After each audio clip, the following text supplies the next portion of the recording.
बिस्मिल्लाहिर्रहमानिर्रहीम। अस्सलाम वालेकुम नाज़रीन। प्रोग्राम सियासत और रियासत के साथ मैं हूं महविश मुमताज़ बेग। पाकिस्तानी सियासत में नाज़रीन एक बड़ा अहम वक्त आ पहुंचा है। बात की जाए मौजूदा हुकूमत की तो उनकी मुद्दत ख़त्म होने में तकरीबन 1 माह का वक्त रह गया है। वक्त नाजरीन वक्त ही तो कम है लेकिन मुकाबला सख्त है। सियासी हलकों में अक्टूबर से नवंबर में इंतखाबात की बाज़गश्त है। वजीर दिफा भी कह चुके कि 1 माह के अंदर असम्बलियाँ तहलील हो जाएंगी, लेकिन इलेक्शन से कबल हुकूमत का बड़े पैमाने पर इंतखाबी इस्लाहात का फैसला है। अब नाजरीन बताया ये गया है, ज़राए के मुताबिक जो खबर भी है, कि पहले इंतखाबी इस्लाहात फिर आम इंतखाबात। तो नाउ अगेन एक क्वेश्चन रेज हो जाता है कि क्या इलेक्शन वक्त पर ही होंगे या नहीं होंगे। ये इंतखाबी इस्लाहात के ऊपर क्या कोई इम्प्लीमेंटेशन हो पाएगी या नहीं, ये एक बहुत बड़ा सवाल है नाज़रीन। आम इंतखाबात यानी कि सियासी जमातों पर एक बड़ा इम्तहान है इस वक्त। और अगर हम सियासी जमातों की ही बात करें तो कौन कौन सी जमातें मद्दे मुकाबिल होंगे, आमना सामना किस किस का होगा। क्या सिर्फ 2 ही बड़ी जमातें जो कि इस वक्त नज़र आ रही हैं ग्राउंड रियलिटी पर, पाकिस्तान पीपल्स पार्टी और पाकिस्तान मुस्लिम लीग नून की बात की जाए तो आमने सामने क्या यही 2 पार्टीज होंगी। तो तहरीक इंसाफ का क्या जो है इस जमात का, अगर हम कहेंगे फ्यूचर क्या होने जा रहा है, क्या इलेक्शन से कबल जो है वो इस जमात के ऊपर पाबंदी आयद हो जाएगी, ये एक सवाल है नाज़रीन। आज के प्रोग्राम में डिस्कस करेंगे।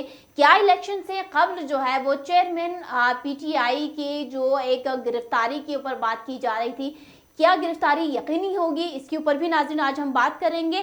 और सेकंड सेगमेंट में प्रोग्राम की बात की जाएगी मईशत के ऊपर, इकोनॉमी जो है वो, चूंकि आईएमएफ डील तो हो चुका है, $3 अरब जो कर्ज मिलेगा वक्फे वक्फे से, उसके ऊपर दस्तखत भी हो चुके हैं। सऊदी अरब ने पाकिस्तान को $2 अरब दे दिए हैं नाजरीन। आईएमएफ ने भी पाकिस्तान का $8.2 अरब की फाइनेंसिंग गैप का मंसूबा भी मान लिया है। यूएई से $1 अरब की फाइनेंसिंग हासिल हो जाएगी। आईएमएफ से कर्ज मुआहदे के तहत वक्फे वक्फे से $3 अरब दिए जाएंगे। और वजीर आजम साहब कहते हुए नजर आए कि आईएमएफ प्रोग्राम खुशी से नहीं बल्कि मजबूरी मकबूल किया है। बैरून मुल्क जाता हूं तो इस्तेकबाल करने वालों के चेहरे कह रहे होते हैं कि दोबारा पैसे मांगने आ गए हैं, भिखारीपन के खात्मे के लिए अपने पैरों पर खड़ा होना होगा। हालांकि यही वजीर आजम थे जिन्होंने ये कहा कि बेगर्स कांट बी चूजर्स। सो अब ये देखना है कि क्या आईएमएफ से छुटकारा हासिल किया जा सकेगा या कितना टाइम रिक्वायरमेंट होगा मईशत को मुस्तहकम करने के लिए। चूंकि आईएमएफ डील होने के बाद नाजरीन कुछ रैपिडली चेंजेस भी आई हैं स्टॉक मार्केट की, अगर तेजी से जो एक रफ्तार आई है, जो चेंजेस आई हैं वो भी जो है वो उसके ऊपर भी बात की जाएगी। इन्हीं 2 मौज़ूआत पर बात करने के लिए कि क्या इलेक्शन वक्त पर होंगे, और सेकेंडली पाकिस्तानी जो मईशत के हवाले से मामलात हैं, कब बेहतरी की तरफ, क्या बेहतरी की तरफ पहुंच चुकी है या पहुंचने वाली है, क्या है, इस हवाले से पॉइंट ऑफ व्यू जानने की अपनी कोशिश करेंगे। मेहमान से हमारे साथ एक स्पेशल मेहमान मौजूद हैं आज के प्रोग्राम में। शेराज खान साहब ने हमें ज्वाइन किया है, सीनियर सहाफ़ी और तज्ज़िया नगार हैं। इनको प्रोग्राम में खुशामदीद कहते हैं और इनसे बातचीत शुरू करेंगे। अस्सलाम वालेकुम शेराज साहब, प्रोग्राम में खुशामदीद। बिस्मिल्लाहिर्रहमानिर्रहीम। अस्सलाम वालेकुम महविश, बहुत शुक्रिया याद आवरी का। शराज साहब, पहले तो प्रोग्राम में खुश आमदीद। आप यूके से इस वक्त हमें ज्वाइन आपने किया हुआ है। मुझे ये बताएं कि पाकिस्तानी सियासत में एक जो बड़ी हलचल है वो भी आपके सामने है। माशाल्लाह आपके तज्ज़े भी बड़े जो है वो ऑथेंटिक होते हैं, ग्राउंड रियलिटी को बड़े जो नहीं वो करीब से टच कर रहे होते हैं। जानना ये चाहूँगी क्या इलेक्शन वक्त पर होंगे। बड़ा ही अहम सवाल है और ये सवाल पाकिस्तान से मुताल्लिक जो भी लोग इस मुल्क के बारे में फिक्रमंद रहते हैं, वो मुल्क के अंदर हों या बाहर हों, वो यही सवाल उनके जहन में है, क्या इलेक्शन होंगे या नहीं होंगे। अगर इलेक्शन होंगे तो कौन सी पार्टी जो है वो ज़ाहिर है इलेक्शन जीतेगी, हंग पार्लियामेंट बनेगी, मखलूत हुकूमत बनेगी, केयर टेकर गवर्नमेंट कैसी होगी, कैसा सेटअप होगा। ये सवाल बड़े रेलेवेंट है। देखिए, इलेक्शन बर वक्त करवाने के बारे में अबाम पाया जाता है। ये जो अबहम है, ये एम्बिग्युइटी है, ये खुद हुकूमत इसकी जिम्मेदार है। जब हुकूमती अरबाब इख्तियार से पूछा जाए कि इलेक्शन होंगे तो वो तो ये कहते हैं कि इलेक्शन होंगे। लेकिन जब ये पूछा जाए कि कब इलेक्शन होंगे तो वो कोई क्लियर कट इसका जवाब नहीं देते। अब मसला अटक गया था आईएमएफ के साथ। इमरान हम्म। खान साहब ने कल या परसों अपने एक वीलॉग के अंदर ये बताया है कि अब इलेक्शन जो है वो कोई नहीं रोक सकता। अ, इसकी मेरे ख्याल में वजह यही है कि जब आईएमएफ के वफ्द ने उनके साथ मुलाकात की, हालांकि ये भी एक मुहिमा है कि पाकिस्तान की हुकूमती या जो ताकतवर हल्के हैं वो उन्होंने चेयरमैन पाकिस्तान तहरीक इंसाफ को इररिलेवेंट किया करने की कोशिश कर रहे हैं। लेकिन जब सिक्योरिटी के हिसार में जमान पार्क में जाकर आईएमएफ के वफद ने उनसे मुलाकात की तो ये रोक नहीं सके, बल्कि प्रोटोकॉल दिया। और चूंकि मुल्की मफादात का मामला था और इमरान खान साहब ने ज़ाहिर है उस मायदे की मुल्क की खातर हमायत की है कि आईएमएफ का मायदा, चूंकि हमें ज़रूरी है इस वक्त पैसे चाहिए, लेकिन इलेक्शन की श्योरिटी उन्होंने मांगी है, तो हम्म। इलेक्शन की से ही मंसूब किया गया है कि इलेक्शन पाकिस्तान में होंगे। अब मसला ये है कि अगर हुकूमती जो इत्तेहाद है, पीडीएम प्लस जितनी भी और जमातें हैं, पीपल्स पार्टी अगरचे उसमें नहीं शामिल है लेकिन इत्तेहाद में शामिल है, और बाकी जो कुछ पिछले 15-16 महीनों में हुआ इन्होंने मुश्तरका तौर पर किया है, हम्म। तो लगता यही है कि इलेक्शन बहरहाल होने हैं। लेकिन इनके लिए एक दो चीजें इस वक्त बहुत परेशान कौन है कि एक तो 9 मई का बयानिया इनको मिल गया है कि उसके ऊपर ये खेल सकते हैं, और दूसरा आईएमएफ का जो मायदा है वो पैसे चुके आना शुरू हो गए हैं। ये अगरचे स्टाफ लेवल का मायदा है, मोटी मोटी अगर मैं आपको बात बता दूं, इन 9 महीनों के अंदर हमने अगर आईएमएफ की शराइत के मुताबिक मामलात सीधे न किए तो फिर अगला 3 साल का जो मायदा होगा 8 अरब रुपए का वो नहीं होगा। तो शराइत बड़ी सख्त है। तो इस हम्म। वजह से ये सारी चीजें मुल्क के अंदर जितने भी बुरान है वो सियासी अदम इस्तेकाम की वजह से है। जब मुल्क के अंदर शिराज साहब, ठीक है, बिल्कुल ठीक है, लेकिन अदम इस्तेकाम होता है। जी जी जी जी, सवाल करें। शिराज साहब, मेरा मेरा ये आपसे सवाल है, चूंकि इलेक्शन अक्टूबर नवंबर में होना ज़रूरी है और तमाम तर सियासी जमातें, पीडीएम की ही चूंकि मैं बात करूं तो उनका भी यही बयानिया है कि इलेक्शन हो जाएंगे, वक्त पर हो जाएंगे। वक्त पर का मतलब आप समझ चुके होंगे कि क्या है, वक्त क्या है। तो कहीं ये वक्त वो वक्त की बात तो नहीं कर रहे कि पीटीआई की जो जमात है उसको ज़रा साइड पे करना है, या चेयरमैन तहरीक इंसाफ को जो है वो साइड पे करना है, फिर उनका असल वक्त आएगा। ये किस असल वक्त की बात कर रहे हैं? देखिए, 9 अप्रैल 2022 के बाद जो भी पाकिस्तान के अंदर मामलात हुए रजीम चेंज ऑपरेशन के बाद, उस वक्त से तो जो पीडीएम किया इत्तेहाद है हुकूमती, उसने तो सारी कोशिशें यही की हैं कि किसी तरीके से जो पीटीआई है उसकी पॉपुलैरिटी को फिजल आउट किया जाए, खत्म किया जाए।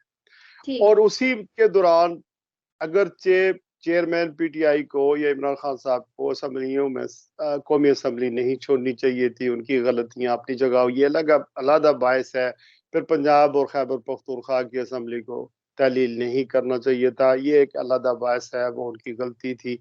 ये सारी चीजें, लेकिन जितनी भी चीजें उन्होंने की हैं वो उन्होंने आयन के दायरे के अंदर की हैं। लेकिन जो मावराए आयन इकदाम किए गए, जो आयन के बरखिलाफ इकदाम किए गए, वो मौजूदा हुकूमत ने किए। 2 असम्बलियां, यानी 90 दिन के अंदर आयन कहता है कि आपको जो भी केयर टेकर गवर्नमेंट बनाए 90 दिन के अंदर उसने इलेक्शन करवाने होते हैं, या 60 दिन के अंदर, उससे ज्यादा आप एक्सटेंड नहीं कर सकते। तो तजर्बा तो हो चुका कि गैर आइनी तौर पर 2 हुकूमतें, पंजाब की जो 62% of the population of the Pakistan in total है, वहां पर आप देख लें कि गैर कानूनी तौर पर, यानी कोई उनका मंडेट नहीं है, लेकिन बंदे लगे हुए हैं, वो बड़े बड़े फैसले भी कर रहे हैं, मोहसिन नकवी साहब। और वहां पर खैबर पख्तूनख्वा के अंदर एएनपी और मौलाना फजल रहमान साहब की जमात जो है उनके बंदे लगे हुए हैं, और वो अपने ताई चीजें कर रहे हैं, उनसे मैनेज नहीं हो रहे हैं। इसी वजह से आप देख रही हैं कि वहां पर किस तरह की कत्ल व गारतगरी आज शुरू हो चुकी है, अमन अमान का मसला पैदा हो गया है। जो अफगानिस्तान के साथ हमारा बॉर्डर था, पारा चनार में आप देख लें कि वहां से कैसी खबरें आ रही हैं, किस तरह का वहां लोगों को मारा जा रहा है और कोई खबर मीडिया पर नहीं आ रही है। तो ये सारी चीजें जो है वो ये है कि जो जिन लोगों का मैंडेट होना चाहिए, जो लोगों के नुमाइंदे होने चाहिए, वोट से आने चाहिए, वो नहीं है। तो ये सारी चीजें इस वक्त ये की जा रही हैं कि अब कोशिश ये हो रही है कि किस तरह आपने इलेक्शन इस्लाहत की बात की है ना, इलेक्शन इस्लाहत के लिए इनके पास पिछले 15-16 महीने मौजूद थे, इन्होंने इलेक्शन इस्लाहत नहीं की। अगरचे इलेक्शन इस्लाहत की जरूरत है, लेकिन एक पार्टी को जिसकी वोट, सारे सर्वे ये कहते हैं कि 70 से 80% 9 मई का भी वाकया हो गया, मुल्क के अंदर मौजूद है, उसको इस्लाहत के अमल से बाहर रखकर ये कौन सी इस्लाहत करेंगे। सिर्फ मसला ये है कि किस तरह एक मैनेजेबल, मार्केटेबल, एक लुक्स लाइक कि पाकिस्तान में इलेक्शन हुए हैं, किस तरह इलेक्शन करवाए जाएं जिसमें एक जमात को या जो लोगों की 70 या 80% जो हमदर्दियां हैं उस वोटर को इलेक्शन के प्रोसेस से ही बाहर करके किसी तरीके से ये कोई सदर बन जाए, कोई वजीर आजम बन जाए, कोई क्या बन जाए। माजी में भी ऐसे हुआ, जो हुआ गलत हुआ। देखें, जो जमहूरी मुल्क है ना, जहां हम बैठे हुए मगरबी ममालिक, जो पार्लिमानी सिस्टम होता है, जिस तरह सेम सिस्टम बरतानिया का की बात अगर करें, जहां वजीर आजम होता है, जहां एमपीज होते हैं, सेम स्टाइल बरतानवी पार्लिमानी निज़ाम पाकिस्तान के आइन के अंदर तफवीज किया गया है।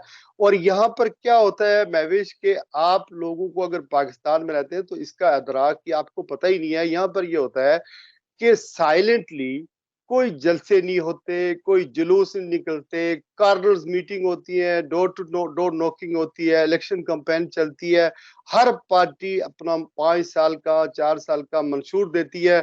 हम जो है मईशत के बारे में ये करेंगे, लॉ एंड ऑर्डर के बारे में हमारा प्रोग्राम ये है, फॉरेन पॉलिसी हमारी ये होगी। एक प्रोग्राम दिया जाता है, प्रोग्राम के बाद लोग जो है वो जिस भी पार्टी का, 2-3 बड़ी पार्टियां हैं, जैसे कंजर्वेटिव पार्टी, हम यूके की बात करें, लेबर पार्टी है या लिबरल डेमोक्रेट पार्टी है, वो अपने प्रोग्राम देती है। इनको जाकर लोग साइलेंटली इलेक्शन वाले दिन सुबह 7 से लेकर रात 10 बजे तक वोटें देते हैं और किसी जगह कोई काम नहीं रुकता, कोई शाउटिंग नहीं होती, साइलेंटली लोग जाकर अपना वोट कास्ट कर देते हैं और जिस भी पार्टी को चाहे वो इक़्तिदार से बाहर कर देते हैं, जिस भी नुमाइंदे को चाहे, जिस भी कैंडिडेट को चाहे उसको बाहर कर देते हैं और जिसको वो पसंद करते हैं उसको ले आते हैं इक़्तिदार के अंदर। जिसकी मेजॉरिटी होती है, एक वोट इधर से उधर नहीं हो सकता, ना ही पुलिस होती है, ना ही रेंजर होती है, ना ही वहां पर किसी किस्म की फौज तैनात होती है।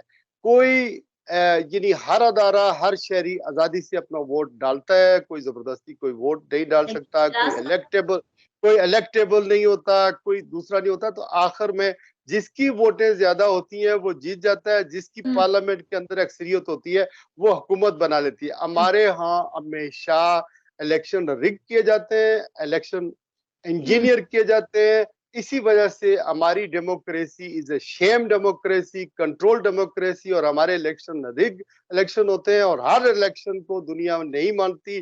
2018 में यही पीडीएम वाले कहते थे ये आरटीएस के इलेक्शंस हैं, इन्होंने इसको नहीं माना, ये जाली असम्बलियां हैं, फिर उसी में बैठकर हुकूमत कर रहे हैं। 2013 में भी यही सूरत एग्जैक्टली ऐसा ही है शराज साहब, but the system is still continue और आई डोंट थिंक कि अभी वक्त जो नहीं है, इसमें मजीद वक्त लगेगा कि ये सिस्टम ऐसे ही बरकरार रहेगा। बट जो मेरा सवाल आपसे यही था कि क्या पीडीएम के लिए वाकई इस वक्त सबसे जो बड़ा मसला है वो पीटीआई की ही जमात है? जब ये साइड पे होगी तो इलेक्शन भी जो है वो होंगे। ये उनके लिए बड़ा मसला है और ये एक 9 मई का एक उन्हें बयानिया मिल गया है। 9 मई की जब हम बात करें तो मैं ये डिमांड करता हूं कि 9 मई के कंस्पिरेटर, 9 मई के एक्सिक्यूटर और 9 मई के प्लानर के को जरूर सजा मिलनी चाहिए। वो पीटीआई में से हूँ, वो पीडीएम से हूँ, वो पीपल्स पार्टी में से हूँ, वो हमारे अदारों की तरफ से हूँ, जिसने भी किया, लेकिन इसकी तहकीकात कौन करे? सिर्फ ब्लेम गेम सिर्फ एक पार्टी पर, एक बंदे पर डाला जा रहा है, और बाकी सब जो है वो प्रेस कॉन्फ्रेंस करवा कर बरी और जुम्मा हो जाते हैं लोग। चलन ठीक है शराज साहब, लेकिन अगर अभी हम मईशत की बात करें, आपने भी स्टार्ट में आईएमएफ डील के हवाले से बात की, चूंकि कर्ज ही मिला है पाकिस्तान को 3 अरब डॉलर की अगर हम बात करें, और ये भी वक्फे के साथ के पहला जो किस्त होगी वो इलेक्शन तक के लिए मिलेगा, सेकंड जो है वो केयर टेकर गवर्नमेंट के लिए, और थर्ड जो न्यू गवर्नमेंट बनेगी उसके लिए है, और रैपिडली चेंजेस भी नजर आई हैं। आपको भी शायद कुछ तब्दीलियां नजर आई हैं, ये जो स्टैंड बाय मुआहिदा हुआ है इसके बाद मईशत पाकिस्तानी किस तरह से संभल पा रही है? देखिए, एक आपके लिए तो बड़ी अच्छी खूब खबर है कि सोना जो है वो 31 रुपया सस्ता हो गया है। तो अभी नई कीमत जो है वो 2,69,60,000 फी तोला है। और अगर मैशत को आप बेहतर समझती हैं तो एक एक दिन में डॉलर जो है वो 10-10, 15-15 रुपए बढ़ा है, लेकिन अब डॉलर कल जो था उसकी 1 रुपया और 23 पैसे सस्ता था मार्केट के अंदर। ये छोटे छोटे दिल को खुश करने के लिए बहाने हैं या चौंचले हैं हुकूमत, ठीक है। और हमारे डेट्स इतने हैं महविश के, मैं अगर मोटी आपको बात बताऊं तो किन्हीं 57, जिसको 57 कहते हैं, खरब यूएस डॉलर के कर्जे हमारे ऊपर, और हम 22 दफा इन आईएमएफ के प्रोग्राम में जा चुके हैं। ये 23वां प्रोग्राम हमारा होगा। अर्जेंटाइन, इक्वाडोर, मिस्र, पाकिस्तान और एक अद्धा और मुल्क है अफ्रीका का। ये आपने कभी इक्वाडोर का नाम ही नहीं सुना होगा कि ये भी मुल्क कोई है। ये 5 मुल्क जो है सबसे ज्यादा मकरूज हैं आईएमएफ की। अच्छा, आईएमएफ के प्रोग्राम में जब भी हम जाते हैं, हम उन्हें ये कहते हैं कि हम अपनी मैशत ठीक कर लेंगे, लेकिन हमारी मैशत ठीक नहीं होती। मैशत कैसे ठीक हो, उसकी छोटे छोटे चंद चीजें मैंने आपको के सामने पेश करता हूँ। नंबर 1 यह है कि मुल्क के अंदर जब तक सियासी इस्तेकाम आप नहीं लाएंगे, उस वक्त तक आपकी मैशत ठीक नहीं होगी, क्योंकि इससे बाहर के मुल्कों से पाकिस्तान के अंदर जो है वो सरमायाकारी आती है जब इस्तेकाम होता है। दूसरी बात यह है कि जब अपने यहाँ आप गुड गवर्नेंस नहीं लाएंगे, यानी हुकूमत में जो भी होगा वो अच्छी तरह से मुल्की मामलात ठीक तरीके से नहीं चलाएगा, उस वक्त तक गवर्नेंस ठीक नहीं करेगा, उस वक्त तक आप अपनी मैशत को ठीक नहीं कर सकते। करप्शन का खात्मा, हमारे यहाँ आपको पता है कि कितनी बड़े पैमाने पर करप्शन होती है। अभी पार्लियामेंट के अंदर जो लोग बैठे हुए हैं, पार्लियामेंटेरियन, वहां पर ठेकेदार भी बैठे हुए हैं जो ये कहते हैं कि आप हमें इस सड़क का के बनाने का ठेका मुझे दें, ताकि उसमें से आपको मैं कमीशन दूं। तो ये चीजें। दूसरी बात ये कि मनी लॉन्ड्रिंग की रोकथाम। आप देखें, अफगानिस्तान के अंदर हमारा 271 या 72 का डॉलर फरोख्त हो रहा है आज ओपन मार्केट के अंदर। खरीद, उसकी कुव्वत खरीद है, और ओपन मार्केट में मेरा ख्याल 280 की होगी, सरकारी 271 है कि 70 है, आज मैंने अभी चेक नहीं किया। लेकिन अफगानिस्तान के अंदर उसकी कीमत कितनी है? हमारा डॉलर अफगानिस्तान में स्मगल होकर जा रहा है, वहाँ तालिबान की हुकूमत अभी रिकग्नाइज नहीं है आलमी सतह पर, 86 या 87 है, यानी $1 86 रुपया है। उनकी हालत देखें और हमारी हालत देखें। आपके साथ में बांग्लादेश है, बांग्लादेश में 106 टका का $1 मिलता है। आपके करीब में इंडिया है, आप तो उसके बारे में पॉजिटिव बात सुनना नहीं चाहते। वहां डॉलर 81 या 82 का है, एक रुपया 82, $1 82 रुपया का है। तो इस वजह से मनी लॉन्ड्रिंग की रोकथाम करनी चाहिए। पैसा जो लोग बाहर लेके जा रहे हैं, दुबई के अंदर फ्लैट खरीद रहे हैं, यूके में लोग पैसा ला रहे हैं, मुल्क से पैसा ड्रेन आउट हो रहा है, इसकी रोकथाम करें, चेक एंड बैलेंस करें। यानी जो कुछ हो रहा है उसको चेक भी होना चाहिए ना, कि ये जो मुल्क है किस तरह चल रहा है। यानी उसके बाद जो अपनी मसनूआत है, नंबर 3, मैं अगर 5वीं अगर मैं बयान करूं, अपनी मसनूआत का मतलब है अपनी गुड्स जो है, आप जो एक्सपोर्ट आपकी है वो बढ़ेगी। जब आपकी एक्सपोर्ट बढ़ेगी तो आपका रेवेन्यू मुल्क के अंदर आएगा। आज हमारी जो एक्सपोर्ट है, आपको पता है, लोवेस्ट लेवल पर है, हालांकि हमें यूरोपियन यूनियन ने GS+ का दर्जा दिया हुआ है। ये और अभी रिसेंटली जो यूरोपियन यूनियन की तर्जुमान है, उसने पाकिस्तान में ये कहा है कि आप ये 27 मुल्कों की यूनियन है और पाकिस्तान के अंदर जो कुछ हो रहा है उससे हम खुश नहीं है। और ये GS+ मायदा क्या होता है कि हमें यूरोपियन मंडी तक अपनी मसनूआत या अपनी गुड्स जो हम पाकिस्तान के अंदर बनाते हैं उस तक रसाई हासिल होती है कि हम उसको फरोख्त कर सकते हैं। शिराज साहब, एक सवाल है आपसे। मैं ये नंबर पेश कर देता हूँ, फिर आप सवाल करें, क्योंकि कंफ्यूज हो जाएंगे। तो जब तक वो मायदा रिन्यूएबल है और अगर पाकिस्तान में इंसानी हकूक की खिलाफ वर्जियां खत्म नहीं होंगी, 10,000 से लोग, सियासी लोग जेलों में बंद हैं, उसके बाद जो मिलिट्री कोर्स की बात हो रही है, जो अफरा तफरी मुल्क के अंदर है, वो खत्म नहीं होगी, तो GS+ स्टेटस आपका रिन्यू नहीं करेंगे आप। उसके बाद मुल्क के अंदर छठी जो चीज है, मुल्क के अंदर आइन और कानून के मुताबिक इस मुल्क को चलाए, यानी जो आइन के अंदर जमहूरी पार्लिमानी सिस्टम है उसी के मुताबिक चलाए। ये नहीं होता कि पैरल 2-2 3-3 हुकूमतें चल रही होती हैं, ये ना करे। कुफायतशारी और खुद नसारी को फरोग दे। आपको पता है कि 90 की काबीना इस वक्त भी मौजूद है, जब इस हुकूमत का आपने कह दिया कि 1 महीने से कम अरसा रह गया है, और उनके खर्चे कितने हैं, प्रोटोकॉल कितना है, कितनी गाड़ियां इस्तेमाल होती हैं, कितने खर्चात होती हैं। और आपको ये भी खबर दूं कि पाकिस्तान की वफाकी जो 15 ये हुकूमत है 27 किलोमीटर या 25 किलोमीटर के मुताबिक, ये अपने खर्चे खुद भी बर्दाश्त नहीं कर सकती है।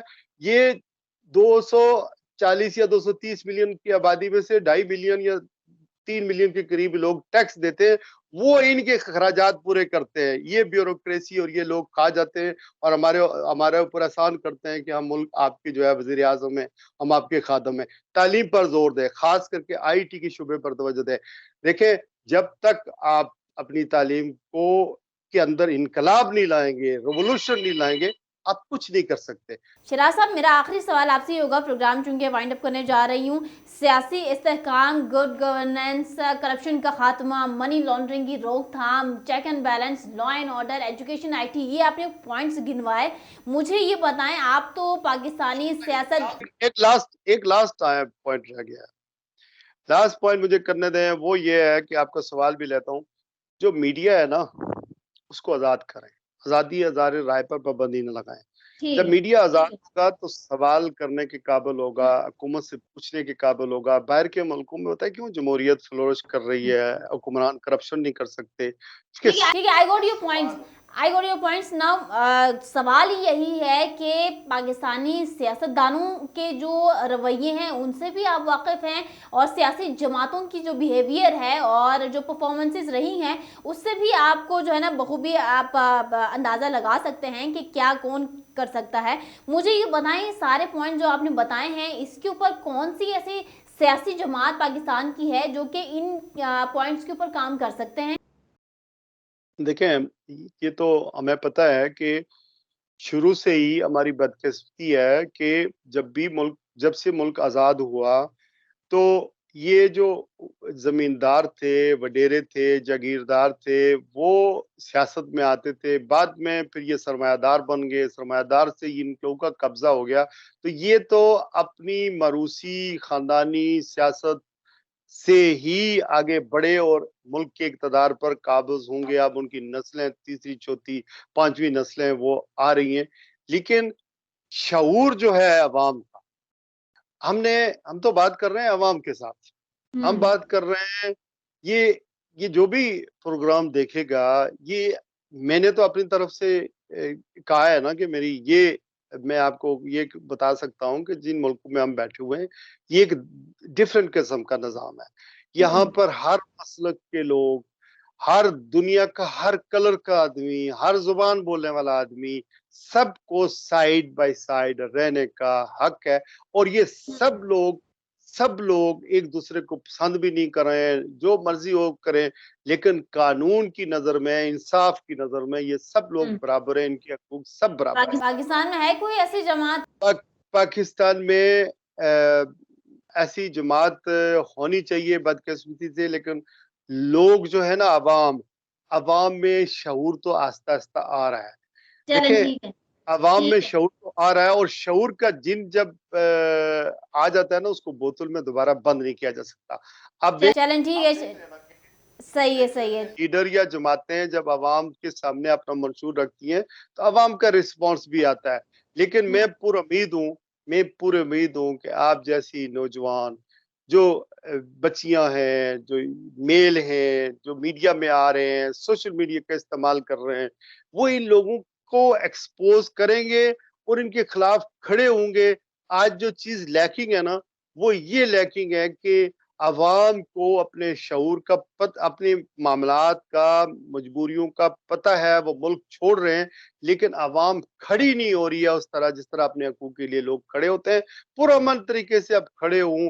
अगर लोग कहते हैं पाकिस्तान में महंगाई है, वाकई ही महंगाई है, लोग पिस रहे हैं, मर रहे हैं, जॉब्स नहीं है, लेकिन हिम्मत नहीं है, डर जाते हैं, हिम्मत नहीं है कि इसके खिलाफ प्रोटेस्ट करें कि हमारा ये राइट है, हम सही। टैक्स देते हैं, हमें पानी नहीं मिलता, हमें बिजली नहीं मिलती, हमारे ये मसाइल हैं, तो लोगों को खड़ा होना चाहिए।